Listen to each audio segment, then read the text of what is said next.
नमस्कार, मैं Kaushik Yadav, SK fast 24 news में आप सभी का स्वागत है। देश और दुनिया की तमाम बड़ी खबरों पर आइए डालते हैं एक नजर।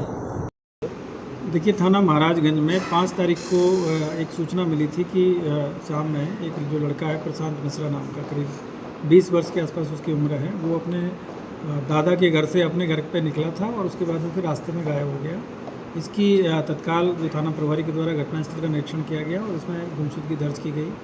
अगले दिन जो प्रशांत मिश्रा हैं, उनकी जो डेड बॉडी है उनके एक पुराने घर के जो वहीं घर के पास में ही है, उसके हाथे में बाउंड्री वॉल के अंदर पर मिली। और उसके बाद में इसमें 2 लोगों के खिलाफ में वाइसवा में जो तहरीर प्राप्त हुई थी, एक कृष्ण चंद्र मिश्रा हैं और दूसरे हैं कृष्णमणि मिश्रा, जो कि जमुना प्रसाद के ही पुत्र हैं और ये वहीं उसी गांव के ही रहने वाले हैं और इनके दूर के रिश्तेदार हैं।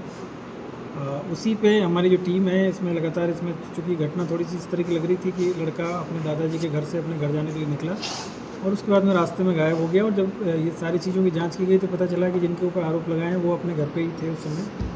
तो थोड़ा सा इसमें संदेह हो रहा था कि घटना में हो सकता है कोई और लोग भी शामिल हो। हम लोगों ने इसमें जो भी विधिक प्रक्रिया है उसको अपनाते हुए पहले इसको मुकदमा पंजीकृत किया गया। उसके बाद में इसमें टीमें गठित की गई। पोस्टमार्टम रिपोर्ट है, उसमें भी जो कॉज ऑफ डेथ है वो ब्लंट ऑब्जेक्ट इसमें आया था। तो उसके बाद में जो जांच पड़ताल की गई तो इसमें जो मृतक हैं प्रशांत मिश्रा, उनके जो चाचा हैं रामचंद्र मिश्रा, इनका इसमें नाम प्रकाश में आया है। और जब इनसे संदेह के आधार पर जब उन्हें पूछताछ किया गया तो फिर इनके द्वारा जो जुर्म है उसका इन्होंने इकबाल किया और इन्होंने ये बताया कि जो इनके जो पिताजी हैं, मतलब जो मृतक हैं उनके जो दादा हैं, उसके द्वारा जो मृतक को काफ़ी प्यार वो करते थे। तो कुछ इनको ये लग रहा था कि उनके जो दादा के नाम पे जो प्रॉपर्टी है वो भी इनको मिलने वाली है। और पहले भी जो दादाजी ने, इनके जो माँ हैं, जो मृतक की माँ है, उसको कुछ ज़मीन, अपने छोटे भाई की जो ज़मीन थी, जो कि पहले इनका कोई पैसे का लेन देन था, तो उसमें इसकी माता के नाम पर ज़मीन करा दी थी। तो इसको ये रहता था कि जो मृतक है वो 3 भाइयों में एक अकेला लड़का था, बाकी इनके यहाँ पर लड़कियाँ हैं। तो इसको ये लगता था कि जो सारी ज़मीन है जो दादाजी के द्वारा इस लड़के के नाम पे कर दी जाएगी तो मुझे कुछ नहीं मिलेगा।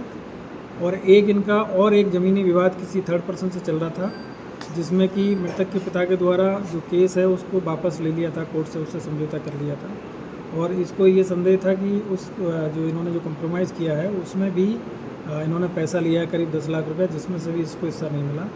तो इन्हीं सब चीज़ों के दिमाग में उसमें चल रही थी। इसी के उसमें इसने, जैसे ही जो मृतक है जो अपने दादा के घर से निकला है तो ये पीछे पीछे आया और उसको बहका के और जो पुराना इनका घर था वहाँ पे ले गया और वहाँ ले जाके इससे सारी चीज़ों के बारे में जानकारी करना चाहा। जब लड़के ने बताने से मना किया तो फिर इसने उसको पीटा और पीटने के बाद में उसने भी प्रतिरोध किया। तो उसी दौरान फिर इसने वहीं से जो ईंटा जो पड़ी हुई थी उसको निकाल के और उसके ऊपर प्रहार किया और उसके चेहरे पे, उसके सिर पे कई प्रहार किए और उसी पे वो वहीं पे फिर वो बेहोश होकर गिर गया और फिर उसकी डेथ हो गई। और उसके बाद में ये वहाँ से जाके अपना कपड़ा वपड़ा सब ठीक किया और उसके बाद में इसने भी एक एलिबाई क्रिएट करने का प्रयास किया कि मुझे भी कोई आदमी आया था जो पीछे से मार के भाग गया, मैं उसको पहचान नहीं पाया हूँ। तो इस पर पहले संदेह नहीं किया घर वालों ने, लेकिन बाद में हम लोगों ने पूछताछ किया गया तो इसने अपनी सारी चीज़ें एक्सेप्ट की है और इस लोग को आज गिरफ्तार करके जेल भेजा जा रहा है और इसके खिलाफ विधिक कार्रवाई इसमें। मोटो सिर्फ प्रॉपर्टी था सर? प्रॉपर्टी और एक ज्वेलरी जो होती है परिवार में, क्योंकि इनके 2 लड़कियां हैं और जो भाई है उनके लड़का था, तो ये भी ज्वेलरी थी।